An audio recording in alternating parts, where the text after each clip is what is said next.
ಶ್ರೀಕೃಷ್ಣ ಮಠಕ್ಕೆ ನವೆಂಬರ್ 28ರಂದು ಭಕ್ತರಿಗೆ ನಿರ್ಬಂಧವನ್ನ ಹೇರಲಾಗಿದೆ.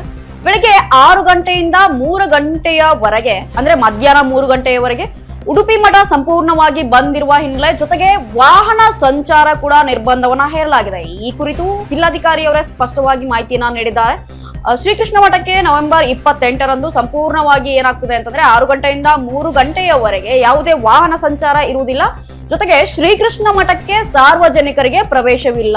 ಯಾವ ಕಾರಣದಿಂದಾಗಿ ಅಂದ್ರೆ 28ನೇ ತಾರೀಕು ಅಲ್ಲಿ ಸಾರ್ವಜನಿಕರಿಗೆ ಯಾವುದೇ ಅವಕಾಶ ಕೂಡ ಇಲ್ಲ. ಯಾಕಂದ್ರೆ ಮೋದಿ ಬರುವ ಹಿನ್ನೆಲೆಯಲ್ಲಿ ಏನಾಗ್ತದೆ ಅಂತಂದ್ರೆ ಬಾಂಬ್ ಸ್ಟ್ಯಾಂಡ್ ಹಾಗೂ ಶ್ವಾನ ದಳದ ಪ್ರತಿಯೊಂದು ಇಲಾಖೆಯಿಂದ ಪೊಲೀಸ್ ಡಿಪಾರ್ಟ್ಮೆಂಟ್ ಇಲಾಖೆಯಿಂದ ಪರಿಶೀಲನೆ ಮಾಡಿ ತದನಂತರ ಮೋದಿ ಅವರನ್ನ ಏನ್ ಮಾಡ್ತಿದ್ದಾರೆ ಅಂತಂದ್ರೆ ಉಡುಪಿಯ ಶ್ರೀಕೃಷ್ಣ ಮಠಕ್ಕೆ ಬರಮಾಡಿಕೊಳ್ತಿದ್ದಾರೆ. ಜೊತೆಗೆ ಶ್ರೀಕೃಷ್ಣ ಮಠದಲ್ಲಿ ಹಮ್ಮಿಕೊಂಡಿರ್ತಕ್ಕಂಥ ಕಾರ್ಯಕ್ರಮದಲ್ಲಿ ಸಂಪೂರ್ಣವಾಗಿ ಮೋದಿ ಅವರು ಭಾಗಿಯಾಗಿದ್ದಾರೆ. ಜೊತೆಗೆ ಬಂಗಾರ ಕನಕನ ಕಿಂಡಿ ಇದು ಸ್ವರ್ಣ ಲೇಪಿತವಾದದ್ದು, ಅದನ್ನ ಏನ್ ಮಾಡ್ತಿದ್ದಾರೆ ಅಂದ್ರೆ ಮೋದಿ ಅವರು ಉದ್ಘಾಟನೆಯನ್ನ ಮಾಡ್ತಿದ್ದಾರೆ. ಎಲ್ಲೋ ಒಂದ್ ಕಡೆ ಇದನ್ನ ನೋಡ್ತಾ ಹೋದ್ರೆ ಮೋದಿ ಅವರು ಬರ್ತಿದ್ದಾರೆ, ಅಲ್ಲಿ ಏನಾಗ್ತಿದೆ ಅಂದ್ರೆ ರಸ್ತೆಗಳು ಸಂಪೂರ್ಣವಾಗಿ ಬಂದ್ ಆಗ್ತಿದೆ. ಇದರ ಹಿನ್ನೆಲೆಯಲ್ಲಿ ಶಾಲೆಗಳಿಗೂ ಕೂಡ ರಜೆ ಆಗಿದೆ. ಯಾಕಂದ್ರೆ ಎಲ್ಲೋ ಒಂದ್ ಕಡೆ ಏನಾಗ್ತಿದೆ ಅಂತಂದ್ರೆ ಯಾವ್ದು ಗಲಾಟೆ ಆಗಬಾರ್ದು ಅಂತಕ್ಕಂತ ನಿಟ್ಟಿನಲ್ಲಿ ಏನ್ ಮಾಡಿದ್ದಾರೆ ಅಂದ್ರೆ ಕಟ್ಟುನಿಟ್ಟಿನ ಕ್ರಮಗಳನ್ನ ಜರುಗಿಸಿರುವುದು ಒಂದ್ ಕಡೆ ಆದ್ರೆ ಸಾರ್ವಜನಿಕರಿಗೆ ಏನ್ ಮಾಡ್ಬೇಕಾಗಿತ್ತು ಅಂತಂದ್ರೆ ಎಲ್ಲ ಒಂದ್ ಕಡೆ ಪ್ರವೇಶವನ್ನ ನೀಡಬೇಕಾಗಿತ್ತು. ಒಂದ್ ಕಡೆ ಮೋದಿ ಬಂದ್ ಹೋದ್ಮೇಲೆ ಮೋದಿಜಿಯವ್ರು ಬಂದ್ ಹೋದ್ಮೇಲೆ 2-2.5 ತಾಸು ಅದನ್ನ ಬಂದ್ ಮಾಡಿ ಏನ್ ಮಾಡ್ಬೇಕಾಗಿತ್ತು ಅಂತಂದ್ರೆ ಸಾರ್ವಜನಿಕರಿಗೂ ಎಲ್ಲ ಒಂದ್ ಕಡೆ ಪ್ರವೇಶನ ಕೊಡ್ಬೇಕಾಗಿತ್ತು. ಮೋದಿ ಬರುವ ಹಿನ್ನೆಲೆಯಲ್ಲಿ ಸಾರ್ವಜನಿಕರ ಬಂದನ್ನ ನಿಷೇಧ ಮಾಡಿರುವುದು ಎಷ್ಟು ಸರಿ ಅಂತಕ್ಕಂಥದ್ದು. ಜೊತೆಗೆ ವಾಹನ ಸಂಚಾರ ಇಲ್ಲದೆ ರಸ್ತೆಗಳು ಏನಾಗ್ತದೆ ಅಂತಂದ್ರೆ ಬಿಕೋ ಅಂತಿದೆ. ಸಂಚಾರ ಏನಾಗ್ತದೆ ಅಂದ್ರೆ ಸಂಪೂರ್ಣವಾಗಿ ಬಂದ್ ಇರ್ತಕ್ಕಂಥದ್ದು.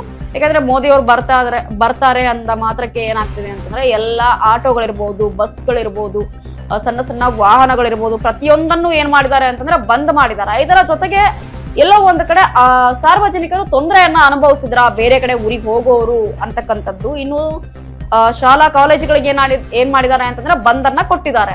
ಇದರ ಹಿನ್ನೆಲೆಯಲ್ಲಿ ಇದೆಲ್ಲ ಬೇಕಿತ್ತ ಅಂತಕ್ಕಂಥದ್ದು ಒಂದ್ ಕಡೆ ಆದ್ರೆ ಶಾಲಾ ಕಾಲೇಜುಗಳು 10 ಗಂಟೆಗೆ ಸ್ಟಾರ್ಟ್ ಆಗಿ 5 ಗಂಟೆಗೆ ಬಿಡ್ತಿದ್ವು. ಎಲ್ಲೋ ಒಂದ್ ಕಡೆ ಸಂಪೂರ್ಣವಾಗಿ ತೊಂದರೆ ಆಗ್ತಿರ್ಲಿಲ್ಲ. ಅವ್ರು ಹೋಗೋ ರೋಡನ್ನ ಏನ್ ಮಾಡ್ಬೋದು ಬಂದ್ ಮಾಡ್ಬೋದಾಗಿತ್ತು ಅನ್ನೋದು ಸಾರ್ವಜನಿಕರದ್ದು ಒಂದು ಅಭಿಪ್ರಾಯ ಆಗಿದೆ.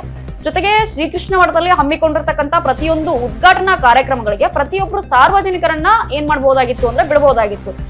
ಅಲ್ಲಿವರೆಗೂ ಇರ್ತಕ್ಕಂಥವ್ರು ಉಡುಪಿಯನ್ನ ಕಟ್ಟದವರು ಉಡುಪಿಯ ಜನವಾಸಿಗಳಾಗಿರೋದ್ರಿಂದ ಮೋದಿ ಅವ್ರನ್ನು ನೋಡಿ ಎಲ್ಲೋ ಒಂದ್ ಕಡೆ ಖುಷಿಯನ್ನ ಪಡೆದಿದ್ರು ಅಂತಕ್ಕಂಥದ್ದು. ನಮ್ಮ ಜನ ಓಟಿಗಾಗಿ ಬೇಕು, ಜೊತೆಗೆ ಅವರ ಕಷ್ಟಗಳನ್ನ ಕೇಳಲಿಕ್ಕೆ ಮೋದಿ ಅವರು ಇರ್ತಿದ್ರು. ಎಲ್ಲ ಒಂದ್ ಕಡೆ ಮೋದಿ ಅವ್ರನ್ನು ನೋಡಿ ಉಡುಪಿಯ ಜನ ಖುಷಿಯನ್ನ ಪಡ್ತಿದ್ರು. ಸಂಪೂರ್ಣವಾಗಿ ಆ ಮಠದಲ್ಲಿ ಏನಾಗ್ತಿತ್ತು ಅಂತಂದ್ರೆ ಕಾರ್ಯಕ್ರಮಗಳಲ್ಲಿ ಮೋದಿ ಅವರು ಒಬ್ಬರೇ ಭಾಗವಹಿಸಿರೋದು.